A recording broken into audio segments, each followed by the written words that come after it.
마음으로 참여하신 모든 성도님들 축복합니다. 네, 오늘 요한복음 7장 생수의 강이 흐르게 하시는 예수님이라는 제목으로 같이 말씀 나누기 원합니다. 네, 요한복음 7장 37절에서 39절 말씀인데요. 나중에 암송 구절로 나올 가능성이 매우 높은 구절입니다.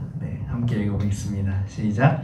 명절 끝날 곧 큰 날에 예수께서 서서 외쳐 이르시되 누구든지 목마르거든 내게로 와서 마시라.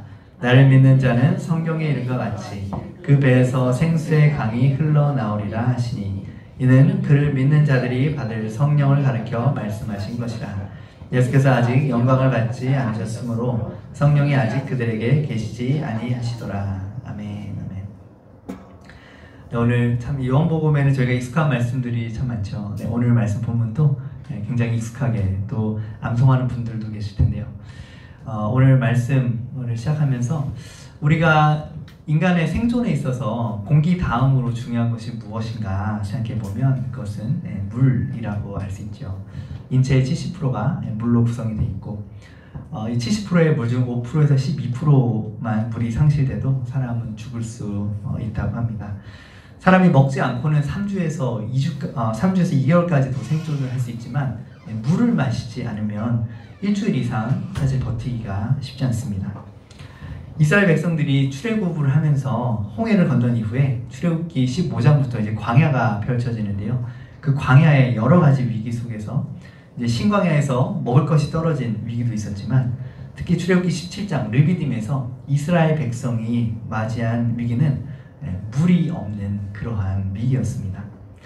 출애굽기 17장 3절에서 6절 말씀에 이렇게 나와 있는데요. 거기서 백성이 목이 말라 물을 찾으매 그들이 모세에게 대하여 원망하여 이르되 당신이 어찌하여 우리를 애굽에서 인도해내서 우리와 우리 자녀와 우리 가축이 목말라 죽게 하느냐. 모세가 여호와께 부르짖어 이르되 내가 이 백성에게 어떻게 하리까. 그들이 조금 있으면 내게 돌을 던지겠나이다. 여호와께서 모세에게 이르시되 백성 앞을 지나서 이스라엘 장로들을 데리고 나일강 치던 내 지팡이를 손에 잡고 가라. 내가 호렙산에 있는 그 반석 위에 내 앞에 서리니 너는 그 반석을 치라. 그곳에서 물이 나오리니 백성이 마시리라. 모세가 이스라엘 장로들의 목전에서 그대로 행하니라. 아멘. 모세가 하나님의 말씀대로 반석을 쳐서요 백성들이 마실 물이 나오게 했던 이 사건은 요한복음 7장의 초막절 마지막 날 예수님께서 나를 믿는 자는 성경에 이른 것 같이 그 배에서 생수의 강이 흘러나리라 선포하신 말씀과 아주 밀접한 관계가 있습니다. 이 초막절은 일곱째 달 15일부터 시작돼서 8일간 계속되는 그러한 절기였는데요. 이 절기는 이스라엘 40년 광야 생활 중에 초막에서 살았던 시절을 기념하기 위한 그러한 절기였습니다. 그리고 이 초막절은 또 장막절이라고도 하고 수장절이라고도 하는데요. 이제 추수의 절기이기도 합니다. 이스라엘 모든 사람들, 특히 남자들은 1년에 반드시 지켜야 하는 3가지 절기가 있었는데요. 그것은 바로 유월절과 오순절과 초막절이었습니다. 이 절기 때는요, 지방에 또 먼 나라에 흩어져 있던 유대인들도 예루살렘에 와서 이 절기를 지키도록 하나님께서 그렇게 말씀하셨어요. 그리고 이 절기의 7째 날은 가장 또 큰 날이었습니다. 근데 이 초막절 예식 중에서 굉장히 독특한 그 전통을 가지고 있는데요. 유대인들은 당시에 임시 거처인 초막을 짓고 그곳에서 일주일 동안 생활하는 그런 전통을 가지고 있었어요. 이 초막절 기간이 되면은 지금도 이스라엘 사람들은요, 이스라엘에 우리가 가면은 또는 미국에 살고 있든 전 세계 어디 나라에 살고 있든 초막절 기간이 되면 텐트를 칩니다. 앞마당에 있는 사람들은 앞마당에 텐트를 치고 거기서 생활을 하고요, 일주일 동안. 마당이 없는 사람은 집 안에다가 텐트를 친다고 해요, 실제로. 아직까지도 그 전통을 이어가고 있습니다. 그리고 또 하나 그 예수님 당시에 하고 있었던 예식 중에는 무엇이 있냐면 이 물을 붓는 예식이 있었어요. 어떤 거냐면 초막절 기간 동안에 매일 아침에 제사장들이 실로암 연못에 가서 물을 황금 주전자에다 담아가지고 그 물을 가지고 성전으로 행진해서 성전의 그 제단에다가 물을 붓는 그러한 의식을 치렀습니다. 이 물을 붓는 의식은요, 광야에서 물이 없던 그 시절, 초막을 짓고 살아야 했던 그 광야 40년의 시절 동안에 하나님께서 이스라엘 백성에게 물을 공급하셨던 사건, 사건을 기리는, 특히 이 르비딤의 사건을 기리는 그 의식이 바로 이 실로암 연못에서 물을 기르다가 제단에다가 뿌리는 이 예식, 이것을 행하는 것이 초막절이 굉장히 중요한 의식이었어요. 그리고 일곱째 날에는 이 호산나 라바라고 해서 그 호산나 우리를 구원하소서라고 이렇게 외치면서 그 제단을 7번 도는, 종려나무 가지를 흔들면서 제단을 7번 도는 그런 의식을 행했다라고 합니다. 그래서 이 초막절은요, 광야의 40년을 기억하고 광야에서 반석을 쳐서 물을 내신 하나님의 그 생수를 공급하신 그 은혜를 생각하고 우리를 구원하소서라고 호산나 외치면서 결국은 메시아가 오시면 우리를 우리의 인생의 목마름에서부터 건져내실 것이고 우리를 구원하실 것이다라는 것을 기대하고 바라보게 하는 절기가 바로 이 초막절이었습니다. 네. 그래서 이 초막절에 이 행사가 진행이 되고 있는데 마지막 날, 큰 날에 예수님께서 성전에 서셔서 이 말씀하신 거예요. 누구든지 목마른 것은 내게로 와서 마시라. 나를 믿는 자는 성경에 이른 것 같이 그 배에서 생수의 강이 흘러나리라. 네. 성전에서 물을 붓고 있는데 그 초막절 그 기간 광야에서 하나님이 모세로 반석을 치게 해서 생수가 터져 나왔음을 기념하는, 그래서 메시아가 오시면 우리를 이 목마름에서부터 구원하실 것이라는 것을 기대하면서 의식을 치르는 그 날에 예수님이 그 성전에서 그 말씀을 하신 거예요. 누구든지 목마른 것은 내게로 와서 마시라. 내가 그 반석이고 내가 그 생수의 근원이고 목마른 자는 나에게 와서 마시고 내가 바로 너희들을 구원할 메시아라는 것을 예수님께서 이 의식 가운데 보여주신 것입니다. 네, 그래서 여기 보면 이 출애굽기 17장 6절에요. 굉장히 좀 특징적인 표현이 나와요. 여기 중간에 보시면 내가 호렙산에 있는 반석이 거기서 내 앞에 서리니 너는 그 반석을 치라. 그곳에서 물이 나오리니 백성이 마시리라. 모세가 이스라엘 장로들 목전에서 그대로 행하니라. 자, 여기에 어떤 표현이 좀 특징적이냐면 여기서 내가 하는 하나님입니다. 내가 호렙산에 있는 그 반석이 거기서 내 앞에 서리니, 하나님이요 반석 위에 너의 앞에 서겠다 이렇게 말씀하신 거예요. 너는 그 반석을 치라. 자, 생각해보세요. 여기 반석이 있습니다. 반석 위에 하나님이 계셔요. 근데 모세한테 반석을 치래요. 그럼 모세가 누굴 친 거예요? 하나님 친 거예요. 보세요. 보시면 그 반석이 거기서 내 앞에 서리니, 하나님이 내가 네 앞에 서겠다. 반석 위에 앞에 서겠다. 너는 그 반석을 쳐라. 하나님 치라는 얘기인 거예요. 이거 보면 되게 특징적인 표현이에요. 내가 그 앞에 서겠다. 하나님이 그 앞에 서 계신 거예요. 눈에 보였는지 모르겠지만 반석을 쳐라. 자, 모세가 이 지팡이로 반석을 쳤다는 것, 그 앞에 계신 하나님을 친 겁니다. 쳤더니 어떻게 됐어요? 생수가 터져 나왔어요. 이거 누굴 친 거예요? 사실은 예수님이 십자가에 달려 돌아가시는 사건을 예표한 게 바로 이 사건이에요. 요한복음 5장 39절에 보면 너희가 성경에서 영생을 얻는 줄 생각하고 성경을 연구하거니와 이 성경이 곧 내게 대하여 증언하는 것이라. 출애굽의 사건도 그리고 르비딤의 이 사건도요, 예수 그리스도를 나타내는, 예표하는 사건입니다. 주님을 침으로, 하나님을 침으로 그 생수가 터져 나온 것, 예수님이 채찍에 맞으심으로, 예수님이 십자가에 달려 죽으심으로 영원한 생명수가 되시는 그 놀라운 그 은혜, 그 구원의 은혜가 이루어졌고, 예수 그리스도가 십자가에 달려 죽으시고 부활하시고 승천하심으로 인해서 누가 오셨어요? 성령께서 오시게 됐잖아요. 성령이 임하게 되었잖아요. 그래서 이 사건은, 이 르비딤의 사건은 예수님의 십자가의 사건이요, 예수님의 십자가 부활 승천의 결과인 성령이 우리에게 오시는 것을 예표하는 사건입니다. 네. 그래서 아까 여기 말씀에 보면은 이제 이 생수의 강이 뭐라고 하셔요? 이는 그를 믿을 자들이 받을 성령을 가르쳐 말씀하신 것이라. 네. 예수를 믿는 자에게 결국은 성령을 주시겠다. 성령이 어떻게 임하게 돼요? 십자가 부활 승천 이후에 성령 강림을 통해서 우리에게 임하게 되었잖아요. 그래서 이 모든 것이 다 연결되어 있다라는 것이죠.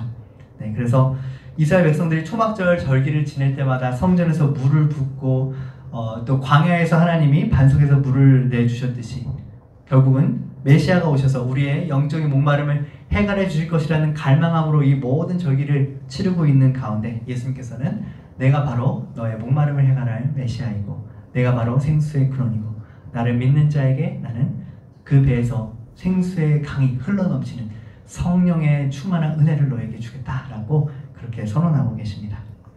네, 그래서 예수님께서는 놀라운 약속을 우리에게 주셨어요. 나를 믿는 자는 성경의 이름과 같이 그 배에서 생수의 강이 흘러나오리라. 네, 요한복음 4장에서는 14절에 예수님이 사마리아 여인에게 이렇게 말씀하시죠. 내가 주는 물을 마시는 자는 영원히 목마르지 아니하리니 내가 주는 물은 그 속에서 영생하도록 솟아나는 샘물이 되리라. 네, 영생하도록 솟아나는 샘물은 자신의 목마름을 해결하고 살릴 수 있겠죠. 그런데 요한복음 7장에서는 이제 스케일이 더 커져서 그 배에서 생수의 강이 흘러나오리라. 네, 자신의 목마름만 해결하는 샘물이 아니라 수많은 영혼을 살리는 생수의 강이 흘러넘치게 할 것이다 라고 하는 놀라운 약속을 주님께서 주고 계십니다. 네, 여러분 이러한 약속을 누리고 계신가요? 어떻게 하면 이렇게 부유하고 풍성한 살리는 삶을 살 수 있을까요? 네, 이것이 우리의 또한 질문이 될 텐데요. 이러한 삶, 주님이 약속하신 이 삶을 우리가 누리기 위해서는 첫 번째는 목마름을 인정을 해야 됩니다. 네, 37절 말씀 네, 함께 읽어보겠습니다. 시작. 명절 끝날 곧 큰 날에 예수께서 서서 외쳐 이르시되 누구든지 목마르거든 내게로 와서 마시라. 아멘. 네, 우리 주님은요 우리에게 목마른 자들은 오라 이렇게 말씀합니다. 네, 우리가요 목마르다는 것을 인정하는 게 첫걸음인 거예요. 네, 내가 목마르다는 것을 인정하는 것은요 내 영혼이 주님을 떠나서는 공고하고 메마르고 삶의 이유와 목적을 찾을 수 없는 심령이 가난한 자인 것을 인정하는 것을 의미합니다. 마태복음 5장 3절에 예수님께서 8가지 복, 8복을 말씀하시면서 그 첫 번째로 말씀하신 게 뭐예요? 심령이 가난한 자는 복이 있나니 천국이 저희의 것이니요. 네, 심령이 가난한 것이 복입니다, 여러분. 내 영혼이 공고하고 메마르고 목마르다라는 것을 깨닫고 인정하는 사람은 복 있는 사람이에요. 네. 예수님께 왜 세상 사람들이 주님께 돌아오는 것이 그렇게 힘든가? 네. 주님이 아닌 다른 것으로 자신의 목마름을 이미 채우고 있기 때문이에요. 그러니까 나는 바빠. 무슨 주말에 교회를 가. 일하기도 바쁘고 놀기도 바쁘고 세상을 즐기기도 바쁘고 돈 벌기도 바빠요. 근데 무슨 교회를 가냐? 무슨 하나님을 믿냐? 뭐예요? 마음에 원래 목마른 존재죠. 사람이 목마른 존재입니다. 하나님을 떠나서 사람은 인생이 목마를 수밖에 없어요. 그런데 그 목마름을 다른 것으로 자꾸 채우고 있으니까 이 목마름의 근원을 해결해 줄 수 있는 하나님께 나오지 않는 거예요. 그래서 우리가 이 심령이 우리의 내가 공고한 심령 가운데 있구나. 내 영혼이 목마르구나. 이 영혼의 목마름은 그 무엇으로도 해결할 수 없구나. 주님밖에는 길이 없구나. 이것을 깨달은 사람이요 심령이 가난한 사람이고 목마른 사람입니다. 네. 그래서 이 사람들은요 예레미야 2장 13절 말씀에 보면 내 백성이 2가지 악을 행하였는데 곧 그들이 생수의 근원되는 나를 버린 것과 스스로 웅덩이를 판 것인데 그것은 그 물을 가두지 못할 터진 웅덩이들이니라. 하나님께서는 이스라엘 백성들에게 이렇게 말씀하셨어요. 너가 생수의 근원이 되는 나를 버렸고 스스로 웅덩이를 팠는데 이건 물을 가두지 못하는 터진 웅덩이를 팠구나. 이것이 너희들이 저지른 2가지 죄악이다. 네, 우리가요 하나님께서 사람을 하나님을 담는 그릇으로 창조하셨는데 인간이 선악과를 따먹음으로 하나님으로부터 독립했잖아요. 생수의 근원 대신 하나님을 버렸습니다. 그러고 나니까 어때요? 마음이 목마른 거예요. 공고한 거예요. 허전한 거예요. 허무한 거예요. 허무하니까 허전하니까 뭘 합니까? 이 허전한 마음을 채울 만한 어떤 다른 걸 찾기 시작해요. 그게 바로 터진 웅덩이들이라는 것이죠. 하지만 그 어떠한 소유도, 그 어떠한 쾌락도, 그 어떠한 명예도, 그 어떠한 권력도 하나님으로 채워져야 하는 영혼의 깊은 갈망과 목마름을 채울 수가 없습니다. 그것을 인정하는 것이 바로 우리가 목마름을 인정하는 것이고 가난한 심령을 하나님께 나아가는 것이라는 거죠. 네, 그래서 나는 무엇 때문에 목마른가? 나는 내 목마름을 채우기 위해서 난 무엇을 추구하고 있는가? 네, 우리가 스스로 질문해 볼 필요가 있어요. 나는 목마름을 해결하기 위해 난 뭘 하고 있지? 나는 무엇에 집착하고 있지? 나는 무엇 때문에 울고 무엇 때문에 웃지? 난 무엇 때문에 고민하고 있지? 네, 이러한 질문들을 던지다 보면요 내가 내 목마름을 무엇으로 채우려고 하고 있구나 이런 것들을 발견할 수가 있습니다. 네, 그리고 나서 2번째로는 예수님께로 나아와야 합니다. 누구든지 목마르거든 어떻게 해요? 내게로 와서 마셔라. 네. 누구에게로 나와야 돼요? 예수님께로 나와야 합니다. 네, 예수님께서는 누가 이 물을 마실 수 있다라고 하셨냐면 내게로 오는 자들이 마실 수 있다고 하셨어요. 네, 도덕적으로, 윤리적으로, 율법적으로 완전한 자가 마실 수 있다라고 하시지 않고 네, 주님께 나오는 자가 마실 수 있다라고 하셨습니다. 네, 우리가요 이 신앙생활을 하다 보면 이러한 생각을 가질 때가 있어요. 내가 은혜 받을 만한 삶을 살았기 때문에 하나님은 나에게 복을 주셔야 한다라는, 그러니까 자기 의를 의지해서 사는 사람들은요 늘 어떤 생각이 있냐면 하나님이 나에게 빚을 지고 있다라는 생각으로 사는 경우들이 있어요. 내가 이렇게 열심히 순종했으니까, 내가 이렇게 열심히 헌신했으니까, 내가 이렇게 많이 봉사했으니까, 내가 이렇게 많은 물질로 헌금했으니까 하나님은 나에게 복을 주셔야 되고, 하나님은 나를 형통케 하셔야 되고, 하나님은 내가 하는 모든 일을 잘되게 해주셔야 돼 라는 생각. 네. 그런데 우리가 이러한 마음으로 신앙생활을 하다 보면요 인생에 위기가 찾아오고 고난이 찾아올 때 실족합니다. 그럴 때 믿음에서 돌아서는 경우들이 있어요. 그런 얘기를 하죠. 어떻게 하나님이 나한테 이럴 수 있냐 이런 거잖아요. 내가 헌신하고 수고하고 평생을 정말 믿음 안에 살았다라고 정말 교회와 또 하나님 나라를 위해서 주를 위해서 내가 헌신했는데 어느 날 갑자기 암에 걸린다든지 자녀가 사고로 다치거나 죽는다든지 어떤 인생에 감당할 수 없는 위기가 찾아올 때요 우리의 마음에 하나님에 대해서 등을 돌리는 경우들이 생겨요. 그건 뭐냐면 내가 주를 위해서 어떻게 헌신했는데 하나님이 나한테 이럴 수 있는데, 그건 뭐냐면 그 마음의 중심에 들어오다 보면 사실은 자기 의의를 의지해서 우리가 신앙생활을 하는 경우가 있다는 거예요. 내가 이만큼 했기 때문에 주님이 나에게 이만큼 갚아주셔야 한다는 그 마음. 이것이요 마치 무슨 마음과 같으냐면 탕자의 형 같은 그 마음. 네. 그 누가복음에 보면 돌아온 탕자의 이야기에 형이 나오잖아요. 그 형의 마음이 이런 마음이에요. 내가 아버지에게 수고해서 아버지의 말씀을 어긴 일이 없거늘 아버지가 나에게 염소새끼라도 하나 잡아줘서 내 친구들과 잔치하게 해준 적 있냐? 그런데 당신의 가산을 다 탕진하고 말아먹은 저 둘째가 돌아오니까 지금 잔치를 베풀고 있습니까? 하면서 막 화를 내잖아요. 내가 이만큼 수고했는데 당신 나한테 준 게 뭐냐? 이렇게 하나님 앞에 화내고 있는 모습, 그것이 바로 자기 의의를 의지해서 신앙생활하는 사람의 태도라는 것이죠. 우리가 주님께 나아올 때는 율법적으로 완전해서 도덕적으로 완전해서 우리가 하나님께 나아갈 수 있는 것이 아니라 목마름을 인정하면서 나오는 태도가 가장 중요하다는 것이죠. 네, 그래서 주님은 누구든지 목마르거든 내게로 와서 마셔라 말씀합니다. 네, 이 초청이요 사실 이사야 55장의 초청과 너무나 이게 닮아 있어요. 마치 주님이 이 말씀을 하신 것처럼. 네, 뭐라고 말씀하셔요? 함께 읽어볼게요. 시작. 오라 너희 모든 목마른 자들아 물로 나아오라. 돈 없는 자도 오라. 너희는 와서 사 먹되 돈 없이 값 없이 와서 포도주와 젖을 사라.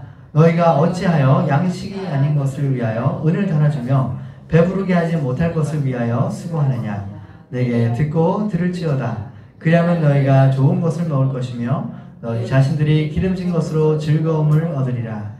너는 귀를 기울이고 내게로 나와 들으라. 그리하면 너희의 영혼이 살리라. 아멘. 아멘. 주님은요 목마르냐 목마른 자들아 물로 나아오라. 돈 없는 자도 와서 사 먹되 값없이 돈 없이 와서 포도주와 젖을 사라. 양식이 아닌 것을 위해서 은을 달아주지 마라. 배부르게 하지 못할 것을 위해 수고하지 마라. 내게 들으면 너희 영혼이 살 거다. 내게 들으면 너희가 기름진 것으로 즐거움을 얻을 것이다. 내게 들으면 너희 영혼이 살 것이다. 이렇게 말씀하고 계세요. 그래서 우리가 주님 나는 목마릅니다. 그리고 나의 이 목마름을 해결할 수 있는 분은 주님밖에 없습니다. 내가 주님께 듣기 위해 주 앞에 나아갑니다. 우리가 이 마음 자세로 하나님 앞으로 나아가는 것이 너무나 중요합니다. 네. 그리고 나서는요 우리가 예수님의 약속을 믿어야 돼요. 예수님의 약속은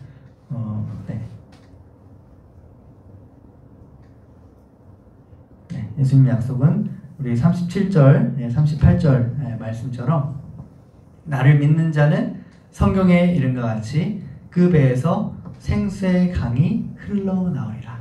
나를 믿는 자는 성경에 이른 것 같이 그 배에서 생수의 강이 흘러나오리라. 우리 주님이 약속하시죠. 그렇다면 나를 믿는 자는 이라고 하셨는데 예수님을 믿는다라는 게 뭔가? 예수님을 믿는다는 것. 네, 예수님을 믿는다라는 것은요, 예수님의 약속을 믿는 것이죠. 예수님의 십자가, 부활, 승천의 결과로서 우리에게 임하신 성령 강림을 믿는 것입니다. 예수님께서 이렇게 약속하시잖아요. 내가 진실로 진실로 너에게 이르노니 나를 믿는 자는 내가 하는 일을 그도 할 것이요 또한 그보다 큰 일도 하리니 이는 내가 아버지께로 감이라. 네, 예수님께서 아버지께로 언제 가셨습니까? 십자가에 달려 죽으시고 부활하시고 승천하심으로 아버지께 가시잖아요. 예수님이 아버지께로 가심으로 인해서 이루어진 결과가 뭐예요? 우리에게 성령을 보내주신 것이죠. 네, 그래서 우리가 성령을 주심으로 어떤 삶을 살게 하신다는 거예요? 나를 믿는 자는 주님이 하신 일을 우리도 할 것이고 더 큰 일도 하게 하겠다. 이렇게 약속하신 것입니다. 네, 그래서 요한복음 14장 16에서 18절에 보면요, 예수님이 좀 더 구체적으로 말씀하세요. 내가 아버지께 구하겠으니 그가 또 다른 보혜사를 너에게 주사 영원토록 너희와 함께 있게 하리니 그는 진리의 영이라. 세상은 능히 그를 받지 못하나니 이는 그를 보지도 못하고 알지도 못함이라. 그러나 너희는 그를 아나니 그는 너희와 함께 거하시며 또 너희 속에 계시겠습니다. 내가 너희를 고아와 같이 버려두지 아니하고 너에게로 오리라. 아멘. 우리 주님께서 또 다른 보혜사. 그러면 첫 번째 보혜사는 누구냐면 예수님 자신이에요. 근데 예수님이 십자가 부활 승천하시고 나면 예수님 가시잖아요. 그럼 예수님 가시면 어떻게 하나? 또 다른 보혜사 보내주겠다. 또 다른 보혜사가 누구예요? 바로 성령을 보내주시겠다. 네, 그 진리의 영신 성령께서 우리와 함께 거하실 것이고 우리 안에 계실 것이고 우리를 고아와 같이 버려두지 아니하고 우리에게 오시겠다. 이렇게 약속하셨다라는 거죠. 그렇다면 주님이 약속하셨잖아요. 예수님의 십자가 부활 승천은 이미 이루어진 사건이에요. 그러면 성령이 우리에게 오시겠다는 거, 성령 우리에게 주시겠다라는 그 약속을 우리가 믿으라는 것이죠. 네, 그래서 우리가 어떻게 성령의 충만을 받는가, 그것에 대한 단계가 사도행전 2장 38절에 나와 있어요. 베드로가 이제 120문도가 마가의 다락방에서 성령의 충만함, 성령의 강림을 경험한 이후에 그들이 이제 전도하러 나가잖아요. 근데 베드로가 수많은 사람들이 모인 그 자리에서 이렇게 말씀을 선포를 합니다. 사도행전 2장 38절 말씀 함께 있습니다. 시작. 베드로가 이르되 너희가 회개하여 각각 예수 그리스도의 이름으로 세례를 받고 죄사함을 받으라. 그리하면 성령의 선물을 받으리니. 아멘, 아멘. 여기에요. 우리가 성령의 충만을 받는 세 가지 단계가 나와 있어요. 무엇이냐면 회개하여 각각 예수 그리스도의 이름으로 세례를 받고 죄사함을 받으라. 그리하면 성령의 선물을 받으리니. 자, 이것을 보면 뭐예요? 회개, 세례, 성령. 네, 회개, 세례, 성령. 자, 회개, 세례, 성령을요, 다른 말로 하면 피와 물과 성령입니다. 피와 물과 성령. 자, 이 세 가지가 어디에 나오냐면 요한일서 5장에 보면 나와요. 요한일서 5장 5절에서 8절. 예수께서 하나님의 아들이심을 믿는 자가 아니면 세상을 이기는 자가 누구냐? 이는 물과 피로 임하신 이시니 곧 예수 그리스도라. 물로만 아니오 물과 피로 임하셨고 증언하는 이는 성령이시니 성령은 진리이니라. 증언하는 이가 셋이니 성령과 물과 피라. 이 셋은 합하여 하나니라. 네. 성령과 물과 피, 피와 물과 성령. 네, 이것이요. 하나님께서 우리를 이끌어 가시는 그 단계 가운데 있어요. 우리가 출애굽기 성경 공부하시잖아요. 출애굽기도요 똑같아요. 네, 출애굽기에 피의 단계 뭐예요? 6월절 어린 양의 피로 구원하시죠. 그 다음에 물의 단계 뭐예요? 홍해를 건넜잖아요. 광야에서 연단하시고. 그리고 나서 성령 뭡니까? 성막에서 하나님의 임재 안에 예배하게 하시면서 우리를 하나님의 대행자, 왕같은 제사장으로 변화시켜 가시잖아요. 출애굽기의 과정 똑같아요. 피, 물, 성령. 회개, 세례, 성령. 그래서 그럼 이것을 우리가 어떻게 누릴 수 있는가? 우리가 하나님께 나아갈 때 가장 첫 단계는 바로 피, 회개입니다. 너희가 각각 회개하여 우리 하나님 앞에 우리의 죄를 자백하고 고백하고 주님 나는 죄인입니다. 내가 이러한 죄를 지었습니다. 우리가 우리 죄를 자백하면 그를 미쁘시고 오로사 우리를 죄에서 사하시고 우리를 모두 불의에서 깨끗하게 하시겠다라고 요한일서 1장 9절에 약속하시죠. 죄를 자백하고 회개하는 것, 죄에서부터 돌이키는 것. 네, 이것이 회개죠. 자, 그 다음에 그러면 물은 뭐냐? 피, 물, 성령한테 물은 홍해를 건넌 사건. 홍해 건넌 사건은 로마서 6장에 보면요, 이것은 세례 받은 사건이에요. 홍해 건넌 사건, 세례받은 사건. 세례의 핵심, 세례의 본질은 무엇이냐면 자기를 부인하는 것인데 자기 부인의 본질이 뭐냐면요. 그리스도와의 연합입니다. 나는 죽고 그리스도로 사는 게 그게 자기 부인이고 그게 세례예요. 그래서 로마서 6장을 보면 그리스도와 예수와 합하여 세례받은 우리라고 이렇게 표현하고 있어요. 그리스도 예수 합하여 세례받은 우리는 그의 죽으심과 합하여 세례받은 줄을 너희가 알지 못하느냐. 우리가 알거니와 우리의 옛사람이 예수와 함께 십자가에 못 박힌 것은 죄의 몸이 죽어 다시는 우리가 죄에게 종노릇하지 아니하려 함이니 이는 죽은 자가 죄에서 벗어나 의롭다 하심을 얻었습니다. 갈라디아서 2장 20절도 마찬가지예요. 내가 그리스도와 함께 십자가에 못 박혔나니 그런즉 이제는 내가 사는 것이 아니요 오직 내 안에 그리스도가 사시는 것이라. 세례의 핵심은요 그리스도와의 연합인데 우리가 어떻게 그리스도와 연합할 수 있습니까? 죄의 종노릇하는 나의 옛사람이 예수 그리스도와 함께 십자가에 못 박혔습니다. 나는 그리스도와 함께 죽었습니다. 이제는 예수님이 나의 생명이고 주인이십니다. 나는 죽고 그리스도로 삽니다라는 그 믿음이 바로 세례의 정신이에요. 세례의 정신의 핵심, 자기 부인의 핵심이에요. 세례는요, 그래서 세례 이꼴 죽음입니다. 세례 이꼴 죽음. 왜냐? 세례는 우리가 이제 장로교회에 있기 때문에 세례가 이렇게 좀 잘 안 와닿을 때가 있어요. 그냥 이렇게 물로 이렇게 성부와 성자와 성령의 이름으로 세례 주는 아니 그런가 보다 하는데 우리가 이제 침례교회에 가보면 거기는 이제 좀 세례의 형식을 굉장히 중요하게 여기기 때문에 세례라는 표현도 안 써요. 그 침례라고 써요. 침례교회 가면 침례교 성경에는 세례라는 단어 다 침례로 바뀌어져 있어요. 세례 요한이라고 안 하고 침례 요한이라고 하더라고요. 어쨌든 핵심은 뭐냐면 물에 들어가는 거. 그거 굉장히 중요하게 여기기 때문에 그 침례교회에는 세례통, 그러니까 침례통이 따로 있고 우리가 생각하는 세례식 할 때 물에 직접 들어가는 거 굉장히 중요하게 여깁니다. 물론 물에 뭐 오랫동안 있는 건 아니고 이렇게 물에 들어갔다가 이렇게 나오는데 그게 왜 중요하냐면 죽음을 의미하는 거예요. 그게 죄의 종로로 타는 나는 그리스도와 함께 죽었습니다. 물에 들어가는 거예요. 그 물에서 나올 때에는 이제는 나는 예수 그리스도의 생명으로 부활한 자입니다. 나는 그리스도 안에 새로운 피조물입니다. 이제는 내가 주인이 아니라 예수님이 나의 주인이십니다. 세례는 주인이 바뀌는 사건이에요. 성부, 성자, 성령 하나님을 내 삶의 주인으로 모시는 그 증거가 바로 이 세례인 것이죠. 그래서 죄를 회개한 것으로 끝이 아니라 성령께서 우리의 삶을 주관하시려면 우리가 인생의 주권을 들어야 돼요. 그래서 이 피, 물, 성령에서 이 물의 단계에 해당하는 건 뭐냐면 세례. 주님이 내 인생의 주인이십니다.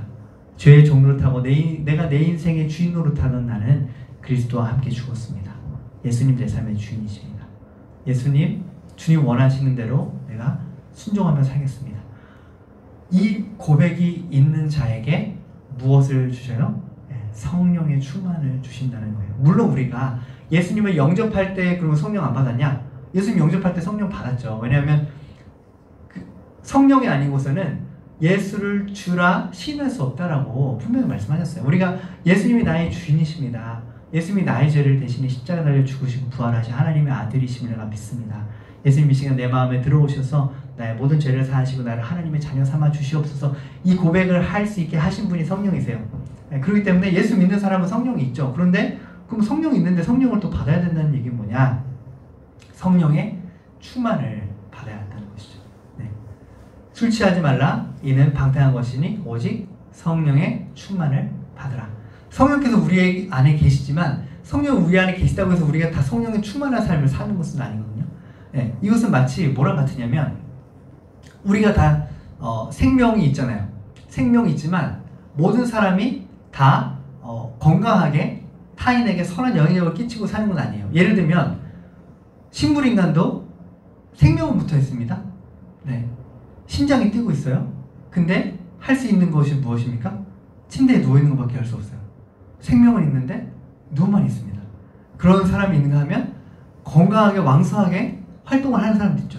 둘 다 살아있는 사람인데 생명의 단계가 다른 거예요. 성령이 우리 안에 계시는데 예수님이 나의 주인이심을 인정하고 고백하는 정도의 그 삶을 사는 사람이 있는가 하면 생수의 강이 흘러 넘치는 것처럼 복음을 증거하고 예수 그리스도를 자랑하고 그리고 연약한 자들, 가난한 자들, 주의 복음이 필요한 자들에게 기꺼이 나아가는 담대함을 가진 사람이 있단 말이에요. 그러면 동일한 성령이 안에 계시지만 그 성령의 충만함의 정도는 다른 거잖아요. 그래서 우리가 피, 물, 성령이라는 거, 아 성령을 못 받았기 때문에 성령을 받아야 된다 이 개념보다는 예수를 믿는 사람은 그 안에 성령이 있죠. 하지만 성령의 충만을 받아야 한다.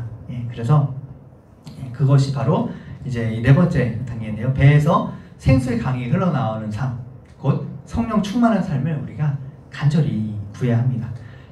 그 배에서 생수의 강이 흘러 넘치는 그 삶의 모습이요. 사도행전 1장 8절이에요. 오직 성령이 너에게 임하시면 너희가 권능을 받고 예루살렘과 온 유대와 사마리아와 땅끝까지 이르러 내 증인이 되리라. 예수 그리스도의 담대한 권능 있는 증인이 되는 삶이 바로 생수의 강이 흘러 넘치는 삶이라고. 영향력이 내 안에만 머물러 있는 것이 아니라 흘러 넘치는 삶이라는 거예요. 자, 그런데 그런 삶이 되기 위해서는 술 취하지 말라. 이는 방탕한 것이니 어때요? 오직 성령으로 충만함을 받으라 말씀하셨기 때문에 성령이 안 계시기 때문에 성령을 받으라는 말씀하고 있는 게 아니라 성령으로 충만함을 받아야 한다라고 우리 주님이 말씀하고 계신 거죠. 그러면 우리가 어떻게 성령의 충만을 받을 수 있는가? 네, 마태복음 7장 11절을 보면요. 너희가 악한 자일지라도 좋은 것으로 자식에게 줄 줄 알거늘 하물며 하늘에 계신 너희 아버지께서 구하는 자에게 좋은 것으로 주시지 않겠느냐. 이 마태복음 7장 앞 구절에는 어떤 내용이 나오냐면요. 구하라 주실 것이요 찾으라 찾아낼 것이요 두드리는 자에게 열릴 것이다 라는 말씀을 하시면서 이 얘기를 하신 거예요. 악한 자라도 자식에게 좋은 걸 주는데 하늘에 계신 아버지께서 구하는 자에게 좋은 걸 주시지 않겠느냐. 하나님이 구하는 자에게 주시기 원하시는 이 좋은 것이 뭘까요? 그 답이 누가복음 11장에 나옵니다. 누가복음 11장에 보면 이게 똑같은 구절이거든요. 근데 여기 보세요. 너희 중에 아비 된 자로서 누가 아들이 생선을 달라 하는데 뱀을 주며 알을 달라 하는데 정갈을 주겠느냐? 너희가 악할지라도, 위에 보세요. 너희가 악한 자라도 좋은 것을 자식에게 줄 줄 알거늘, 좋은 것으로 자식에게 줄 줄 알거늘. 하물며 하늘에 계신 너희 아버지께서, 자 마태복음에는 좋은 것 주신다 그랬어요. 누가복음엔 뭘 주신다 그래요? 너희 하늘 아버지께서 구하는 자에게 뭘 주셔요? 성령을 주시지 않겠느냐. 하나님이 우리에게 주시고자 하는 좋은 것이 뭐예요? 성령이라는 거예요. 하나님 자신을 주시기를 가장 기뻐하신다는 거예요. 나를 구하는 자. 너는 무엇을 구하냐? 어떤 좋은 걸 구하냐? 나는 나를 주기를 원한다. 나는 너에게 성령을 주고 싶다. 우리가 그런 거 있잖아요. 자녀가, 부모가 자녀에게 주고 싶은 게 있어. 근데 자녀가 그걸 구해. 그러면 부모의 마음이 너무 기쁘죠. 예를 들어서 자녀가 수험생인데 엄마 게임기 하나 사주세요. 스마트폰 바꿔주세요. 이러면 자녀하고 엄마 정말 공부 열심히 하려니까 문제집 사주세요. 어디 학원 좀 다니게 해주세요. 이러면 부모 마음이 게임기 사달라는 아들하고 문제집 사달라는 아들하고 어떤 마음이 더 기뻐요? 문제집 사달라는 자녀가 더 기쁘잖아요. 왜? 부모가 그거 주고 싶으니까. 자녀가 공부 열심히 하겠다는데 그거 안 밀어줄 부모가 어디 있습니까? 빚을 내서라도 밀어주고 싶죠. 학원 다니기 싫은데 억지로 끌어다 앉히는 게 아니라 공부 좀 열심히 하려니까 학원 좀 보내달라 그러면 여러분 없는 돈이라도 내서 보내는 게 부모 마음이잖아요. 근데 어때요? 우리가 다른 걸 구하는 게 아니라 하나님이 우리한테 성령을 너무 주고 싶어. 근데 성령을 구해. 그러면 하나님 얼마나 기뻐하시겠어요? 얼마나 좋아하시겠어요? 그 말씀을 하고 있는 거예요. 내가 너에게 정말 좋은 거 주고 싶다. 나는 너에게 성령 주고 싶다. 그러니까 너희가 어떻게 해라? 구해라. 구해라. 그래서 예레미야 여기서 이제 구하는 자세, 어떤 자세로 구해야 되냐? 예레미야 29장에 보면 너희가 내게 부르시며 내게 와서 기도하면 내가 너희들의 기도를 들을 것이요 너희가 어때요? 온 마음으로 나를 구하면 나를 찾을 것이요 나를 만나리라. 간절히 구한다는 것, 온 마음으로 주님을 구하는 것. 이 온 마음으로 구한다는 거 우리가 좀 잘 감이 안 오잖아요. 잠언 2장에 보면요 이런 말씀이 나와요. 은을 구하는 것 같이 그것을 구하며 감추어진 보배를 찾는 것 같이 그것을 찾으면 여호와 경외하기를 깨달으며 하나님을 알게 되리니. 자, 어떻게 구하라고요? 은을 구하는 것 같이, 보배를 찾는 것 같이 주님을 찾으면 주님 경외하기를 깨닫고 하나님을 알게 될 것이다. 이 세상 사람들이 제일 좋아하는 한 가지 꼽는다 그러면 뭐예요? 뭐 제일 좋아해요? 돈. 돈을. 한국 사람들이 가장 인생에 의미 있고 가치 있게 생각하는 것, 돈이에요. 제가 저번에 몇 주 전에 한번 말씀드린 것 같은데 OECD 17개 국가 사람들한테 설문조사했습니다. 인생을 가장 의미 있게 만드는 것, 인생이 가장 중요한 것, 설문조사했어요. 세 가지를 탑3를 했는데 17개국 중에 우리나라만 유일하게 돈 17개국 중에 15개국은 가족을 꼽았어요. 가족. 근데 우리나라는 1위가 돈. 자, 가족은 2위도 아니에요. 2위가 뭔지 아세요? 2위는 건강. 우리나라 인생 의미 있게 하는 거 세 번째 3위가 가족이에요. 3위. 네, 외국은 다른 OECD 15개국은 가족을 가장 중요한 가치로 꼽았더라고요. 그러니까 와, 우리가 정말 돈 있어야 되고 건강해야 돼. 그 다음에 가족이야. 정말 이 가슴 아픈 현실인데, 근데 주님이 우리 마음을 잘 아신 것 같아. 너네 돈 좋아하냐? 돈을 구하는 것처럼 나를 구해라. 돈을 찾는 것처럼 나를 구해라. 제가 전에 어떤 목사님 이제 설교를 듣다가 그 목사님이 간절함에 대한 얘기를 이제 예화를 이런 얘기를 하신 적이 있어요. 이제 성령 충만을 사람들이 다 기도하고 구하지 않나. 근데 왜 하나님 안 주십니까? 그렇게 막 기도를 하는데 하나님이 너희가 간절히 구하지 않고 있다. 그렇게 말씀을 주셨다는 거예요. 감동을 주셨다는 거예요. 그래서 뭐 간절히 구하는 게 뭐지? 이렇게 하고 있는데 그때 이제 막 이제 작정기도, 막 성령 수양회 이런 것들을 하면서 일주일 동안 굉장히 집중적으로 기도하는 그런 기간을 지나고 있었는데 굉장히 좀 뺀질뺀질한 한 남자 집사님이 저녁마다 들어와가지고 그 기도에 와가지고 엄청나게 기도를 하는 거예요. 그래서 와, 저분이 정말 마음이 어떻게 변화가 되셨나 보다. 놀라운 일이 생겼나 보다. 이제 그러면서 굉장히 흐뭇해하고 계셨는데 그 기도회가 끝나고 이제 토요일 날 아침에 이분이 너무 기뻐가지고 그 기도가 끝나고 그 다음 주에 이분이 너무 기뻐가지고 목사님을 찾아와서 목사님 드디어 융자가 나왔어요 막 이러면서 막 너무 기뻐하신다는 거예요. 나중에 얘기를 알고 보니까 이분이 사업을 하다가 너무 어려움이 생겨가지고 이렇게 은행에 융자 신청을 했는데 그거 얼마나 마음이 간절해. 근데 마침 교회가 부흥의 기도 기간이야. 일주일 내내 무슨 기도를 했겠어요? 하나님 융자 나오게 해주세요. 일주일 내내 융자 나오게 해주세요. 그 기도를 하고 다음 주 월요일에 응답을 받은 거예요. 근데 하나님이 그분이 그 융자 나왔어요 하는데 하나님이 그 목사님 마음에 저게 간절히 구하는 거다. 이런 마음 주셨다는 거예요. 사업 망해가기 일보 직전인데 하나님 융자 나오게 해주세요. 일주일 동안 기도하는 그 간절함. 돈을 구하듯이 보배를 찾듯이 주님을 찾는 것. 그게 간절함으로 구하는 거라는 거죠. 그래서 우리가 아까 뭐 성경 암송에 대한 얘기도 하시지만 우리가 성경 암송하려고 그러면 얼마나 사실 힘들어요. 근데 저거 암송하면 100만 원 준다 그러면 여러분 뭐 하루에 한 구절만 하겠습니까? 뭐 한 구절에 100만 원 준다 그러면 여러분 지금 뭐 설교 다 창세기부터 지금 다 암송하는 분이 계실지 몰라 지금. 이건 뭐 평생 이제 먹고 사는 문제 이제 다 끝났다. 이제 한 구절에 100만 원 준다 이러면 난리 나겠죠, 그렇죠? 그런데 우리가 돈 준다 그러면 이렇게 지치지도 않고 움직일 수 있는 막 그런 동기부여가 되는데 그냥 암송이라 그러면 너무 힘든 거예요. 근데 주님이 말씀하시는 거예요. 은을 구하듯이 보배를 찾듯이 나를 구해라. 그게 간절히 구하는 거다. 그게 전심으로 주를 찾는 것이다. 그래서 실제로 예수님이 십자가 부활하신 이후에 40일간 제 아들에게 보이셨다고 하시거든요. 근데 오순절이 언제냐면 예수님이 이제 십자가 달려 죽으실 때가 이제 6월절이고 예수님이 무교절, 초실절, 6월절, 무교절, 초실절이 3일이 연결이 되어 있거든요. 예수님이 3일 만에 부활하시잖아요. 6월절에 돌아가시고 무교절에 무덤에 계셨고 초실절에 부활하셨어요. 초실절로부터 50일째 되는 날이 오순절이에요. 오순, 50. 자, 근데 예수님이 부활절, 초실절에 부활하시고 40일간 제 아들에게 보이시고 승천하셨단 말이에요. 그러면서 뭐라 그러셨냐면 오직 성령이 너에게 임하시면 너희가 권능을 받고 예루살렘과 온 유다 사마리아 땅까지 내 증인이 되리라. 그러면서 예루살렘을 떠나지 말고 아버지께서 약속하신 것을 기다리라. 자, 그러면 예수님이 40일째에 승천하셨고 오순절에 50일째에 성령이 임했어요. 그럼 며칠 동안 기도한 거예요? 열흘 동안 기도한 거예요.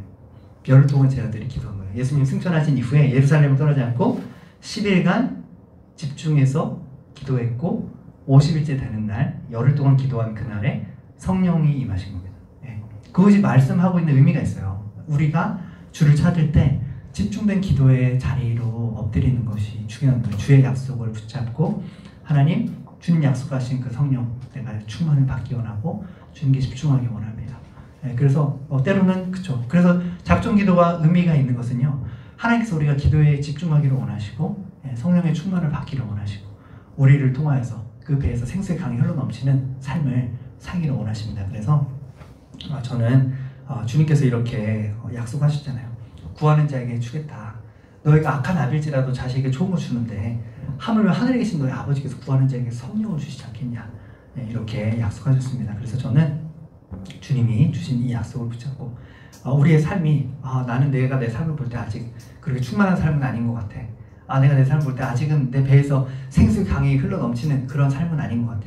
예수님은 내 안에 계시지만 성령님은 내 안에 계시지만 그것이 다른 사람에게까지 선한 영향력으로 가정에서 자녀들에게 배우자에게 또 만나고 섬기는 영혼들에게 선한 영향력으로 흘러가고 있지는 못한 것 같아. 나는 예수를 믿지만 내 안에 계신 예수 그리스도가 나를 통해 드러나지 못하고 있는 것 같아. 이런 마음의 생각이 드신다면 우리가 주님께 기도할 것은 그 단계 피와 물과 성령. 하나님, 주님 앞에 우리의 죄를 회개합니다.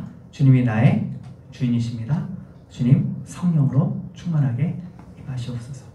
주의 그 약속을 붙잡고 나아가시는 저 여러분 되시기를 주님의 이름으로 축복합니다. 기도하겠습니다. 하나님 감사합니다. 아버지, 우리가 주님의 약속을 붙잡고 나아갑니다. 우리에게 성령을 주시겠다라고 약속하신 주님, 우리의 목마름을 주 앞에 인정하며 나아갑니다. 예수 그리스도께로 나아옵니다. 주님의 약속을 붙잡습니다.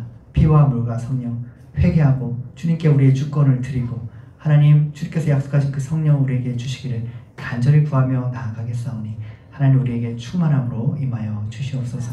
감사드리며 예수 그리스도의 이름으로 기도합니다. 함께 우리 성령이 오셨네 찬양 합시다.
비난처가 되시는 성령님 계시네.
시간에 함께 기도하며 나아갈 때 우리가 이렇게 기도하기 원합니다.